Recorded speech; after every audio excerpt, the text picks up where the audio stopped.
ये वचन अपने जिंदगी में छुपा के रखना प्यारे भाई, उसके बाद अंगीकार करना। तो मैं हमेशा कहता हूं ये किताब आपके हाथ में पढ़ते पढ़ते जितनी पुरानी होती जाएगी उतने आप नए होते जाएंगे।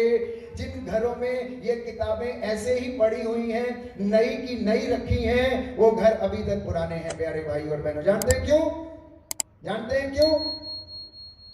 क्योंकि जो प्रभु का वचन नहीं जानता वो प्रभु को नहीं जानता। The ignorance of the word of God is ignorance of Christ.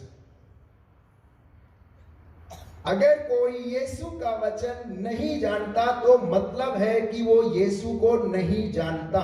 इसलिए आपके परिवार का नित्य प्रतिदिन नियम ये होना चाहिए कि ये वचन घर में अवश्य पढ़ा जाए, अवश्य पढ़ा जाए।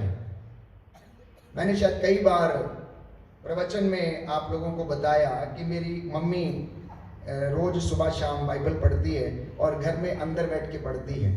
तो कभी कभी मैं जब विजिट करने के लिए जाता हूँ तो मैंने उनसे एक दिन कहा, मम्मी ये क्या तुम धीरे से पढ़ती रहती हो, तुम एक काम करो कि ये वचन पूरे घर की ना चार दीवारी के अंदर घूम के पढ़ा करो, जोर जोर से पढ़ा करो, जोर जोर से पढ़ा करो। मैंने कहा अकेले पढ़ना नहीं, इस वचन में ताकत है। क्या आप विश्वास करते हैं कि इसमें जीवन है? क्या आप विश्वास करते हैं कि इसमें जीवन है? तो मैंने कहा बच्चे अपने ही घर के कमरे में जाने से डरते हैं, मम्मी मैं उस कमरे में नहीं जाऊंगा, लाइट नहीं है तो उस कमरे में जाने से डरते हैं, किसी किसी कमरे में जाने में उनको डर लगता है। तो मैं बोलता हूं उनको ये वचन पकड़ा करो और घर के चारों कोनों में घूम के पढ़ा करो और हर कमरे में जाके ये वचन बोला करो, क्योंकि शैतान को ना कोनों में छुपने की आदत है, अंधेरे में छुपने की आदत है। और जहां प्रभु का वचन है, मैंने समझा रहा था, जहां प्रभु का वचन है वहां पर वो नहीं रुक सकता है। इसलिए जब आप घर में वचन पढ़ते हैं तो जोर से पढ़ना।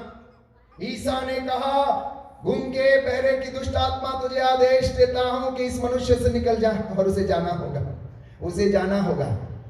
वचन के द्वारा अधिकार लेकर प्यारे भाइयों और बहनों अपने घर में इस वचन को दोहराना, और ये ना केवल सामने वाले को शुद्ध करेगा, पवित्र करेगा, ये आपको भी शुद्ध और पवित्र करेगा, क्योंकि ये दोधारी तलवार है। ये सुनने वाले को भी काटता है और सुनाने वाले को भी काटता है, ये दोनों को काटता है। ऐसा नहीं सोचना कि केवल आपके लिए, मेरे लिए भी है। जितनी बार बोलता हूं उतनी बार मुझे ही याद दिलाता है। ये जितनी बार मैं इस वचन को बोलता हूं उतनी बार ये मुझे ही याद दिलाता है कि तुम मेरे हो, मैंने तुम्हें इसलिए चुना, मैंने तुम्हें इसलिए बुलाया, मैंने तुम्हें इस काम के लिए बुलाया कि तुम जाओ और मेरी प्रजा को ढारस बंधाओ, उनके जीवन से बाधाएं